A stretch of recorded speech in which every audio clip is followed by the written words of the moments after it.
man David Cameron called his inspiration, his father, has died. The Prime Minister also described Ian Cameron as a huge hero figure, crediting both his parents with his idea for the big society.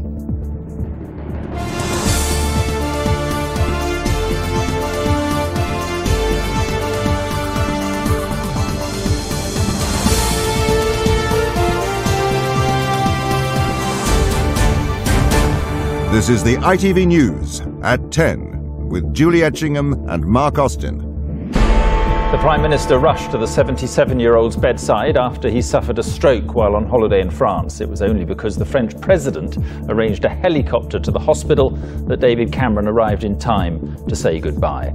Also on the programme. Outrage as an American church leader plans to mark the anniversary of 9/11 by burning the Quran. The battle without end to save the children of Pakistan's floods. She's close to death, yes. but no, she's doing all right. She is all right now. She is all right, you can see. She is just all right now. And he's got talent, but where's Piers Morgan heading next? Good evening. David Cameron rushed to the bedside of his dying father today to say his last goodbye to the man he called his hero. Ian Cameron, who was 77, suffered a fatal stroke on holiday in France. The Prime Minister flew there with his brother and sister. They arrived shortly before their father died. Our political editor Tom Bradby reports on a day when politics was put into perspective. This news today was a reminder that you can rise to occupy the most powerful office in the land, but you can't hold back the sands of time. David Cameron arrived at the hospital just before his father passed away. His death is likely to prove a bitter blow. The Prime Minister has now lost a son and a father in just over a year. I was going to say hello to Mum and Dad. Hi, how are you? Good to see you. He has always been close to his parents, saying that the real privilege of his upbringing was the love they showered upon him, not the money they spent on his education. My father, he often said, was someone to really look up to. My father is a huge hero figure for me because he's an amazingly brave man. His legs are much too short and he's got no heels. If he's sitting down, he looks like he's 6'3" and he stands up and he's 5'8". And to have a disability in the 30s and 40s in a different age was really tough.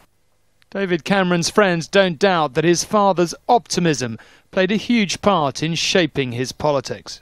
They are an incredibly close family. We spoke about his parents a lot. In fact, he was talking about his father to me just, I guess it was last week, and again saying how brave he was. He had neither of his legs anymore. He was blind in one eye, and yet he was still remarkably upbeat. David Cameron's deputy, Nick Clegg, stood in for him at Prime Minister's questions, and even though news of Ian Cameron's death had yet to filter through, there were warm offers of support from both sides of the House. As the House may be aware, my right honourable friend, the Prime Minister's father, was taken seriously ill last night, so quite rightly he has travelled to be with his father and with his family, and I'm sure I speak on behalf of everybody on all sides of the House when I say we wish him, his father and their family all best wishes at this difficult time.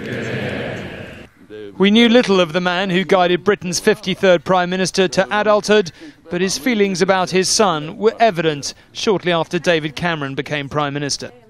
Well, I'm very proud of my son. He's done extremely well. My wife's talked to him this morning, and I think everything's going very well. For the Camerons, this has been a year of extraordinary highs and extraordinary lows. Tom Bradby, ITV News at Westminster. Well, our senior political correspondent Chris Shipp is at the hospital in Toulon this evening. And Chris, it's worth noting that